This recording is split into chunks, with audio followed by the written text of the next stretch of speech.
Welcome back, everyone. Financial forecaster here, coming after you after the worst week since March. That tech sell-off was brutal. You know what we saw this week? We saw red. We saw red across the board.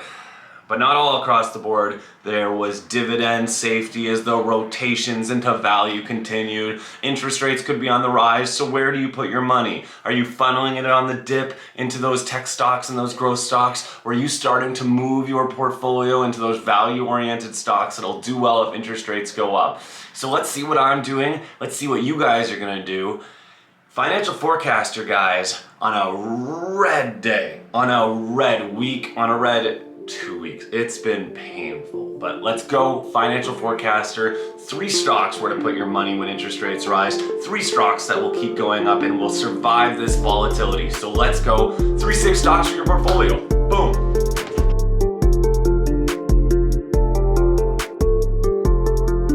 First stock on the list, old one, good one, safe one, Telus. I've been putting into Telus for the past 2 months. Everyone's been like, Telus, boring.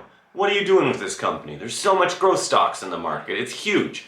Guys, last week, during that sick, awful treasury bond spike, when everything is going to absolute hell, Telus does 3.5%. Look at this graph.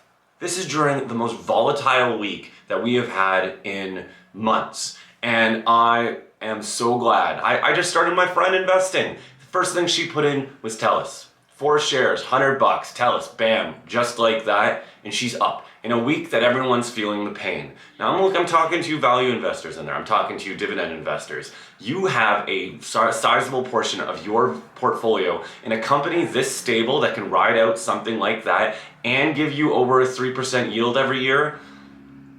There's no fundamental reasons. We're not going over fundamentals. We're looking at the price action during volatility, and we're looking at the price action during treasury bond yield spikes, and with inflation coming and everybody worried, this is what we're talking about. These are the things in your portfolio that are gonna hold you through and hold you strong. You don't wanna look at sometimes the numbers and all of this, everything gets into the wash, and that's great and all, but stock market can be irrational sometimes. But what isn't irrational is when you see the price move during a certain time in the market. And when you see a price like this, move this well, stable, without too many fluctuations, it's a long-term hold, it's long-term growth, and it's stability. It's something that can keep you stronger, safer, and richer. And this is something you compound over years, and that's how you get out of this volatility. This isn't Tesla.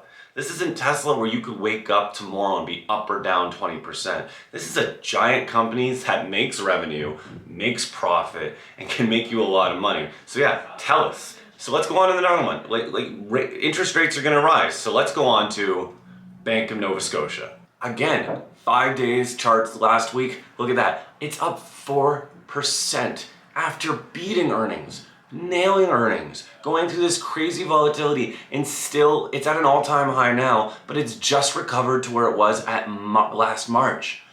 This bank is stronger than it has been since the pandemic. It is beating everything. That's on a lot of higher trading volumes because everyone's in the market, but mortgages and house buying in Canada has been on fire. And when rates start to go up, this bank is going to get massive tailwinds. Like, this is where their money comes from. The debt they're loaning out on people, the trading volume. We have all these headwinds of these young traders, millennials, Gen Zs getting into the market, starting to put in their money, buying houses. The big millennial push into Ontario is why I think people are finally starting to see supply and demand clash so much in this market. Look, last week, banks up. This is your strong, safe dividend side of your portfolio, up in a down time, battles the VIX. Look at this price action, and you're getting a 4% plus yield in dividend. Another one, great for your portfolio, great to ride out the storm. And if you don't think Canadian banks are growing, you haven't looked at the balance sheet, you haven't been paying attention, but you should be paying attention now because you need exposure to financials, especially if interest rates start going up. So Bank of Nova Scotia, guys, buy it. I'm buying it. I'm increasing my position. Bank of Nova Scotia and TD. And even if you want to throw in, like, let me look up, I'll throw it right here. I'll find the best Canadian bank ETF, put it right there, the ticker. I don't know what it is yet, but I'll look it up for you guys. This is what you want. Dividends, safe, growth, not volatile, and will perform if treasuries keep going up and interest rates and inflation starts to happen. So that's Bank of Nova Scotia, another banger for your portfolio. Next, AQN, Algonquin Power and Utilities. Man, this company keeps chugging ahead. Their earnings report came out next week. Across the board, in all the business ventures they had, they surpassed last year's rate. They've improved since last quarter. Now, unfortunately, because of the Texas storms, they took a hit to one of their wind fields. Great buying opportunity, great yield, great company, looking into the futures, mostly regulated utilities. So you got that stable, growing dividend over the years. You have a great company and it's starting to look cheap. Now, this is a lot cheaper than Telus. This is a lot cheaper than Bank of Nova Scotia when it comes to share price. But when you come to their evaluation, it's still pricey, but it's coming down. So keep your eyes on this one, guys. It's down not because the market's down. It's down because earnings reports are coming out and they're not stunning the market anymore. The market's too overvalued, so they're dropping. So this dropped heavy. This dropped about $1 a share when earnings report came out. But you know what I did? I bought, and I bought. Great stock. Great stock for the future. Well-run management. AQN, guys. If you're in Canada and you don't know about this utility, you know about Fortis, you know about Emera and Canadian Utilities and ATCO. AQN is pushing ahead and has been pushing ahead heavily into America. They're acquiring companies. They're acquiring assets for their future growth. And across the board, they're growing it every single year by 5 or 6% plus. AQN, guys. AQN. I love it. All right, that's it. Let's end it off. All right, to all you guys out there, the market's been crazy. It's gonna continue to be crazy. We don't know what's gonna happen. Inflation's coming.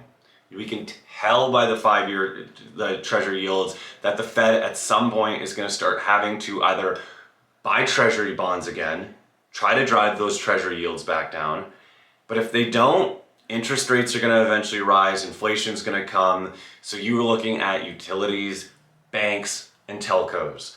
You're looking at things that pay a stable dividend, have profit, have revenue. Hey, I'm not abandoning my growth plays. I'm still buying GRN, BankCell, all of these things. I'm still playing my spec plays for long future, but that's not what's gonna keep you solvent. It's not gonna keep you progressing in these bad times. You don't wanna look at your portfolio if the market keeps going down and seeing 20, 30% down.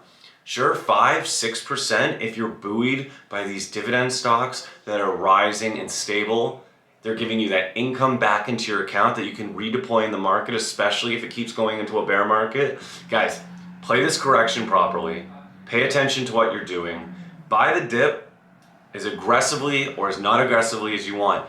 This isn't your portfolio is not my portfolio. My portfolio is my portfolio. So I will buy as I see fit.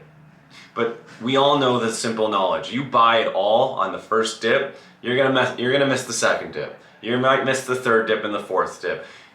You gotta just measure your risk reward, go for the long term, try not to play options. Guys, if you're playing options, you're a better man than I am. I won't touch them, too risky for me.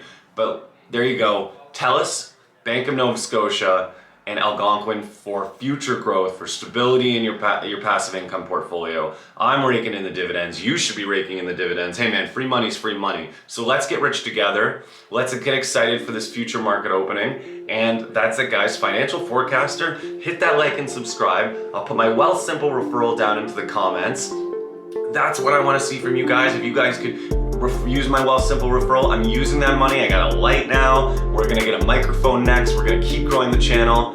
I'm loving it, guys. Financial Forecaster. Take it easy. Get rich together. Be safe in the market. Let's go.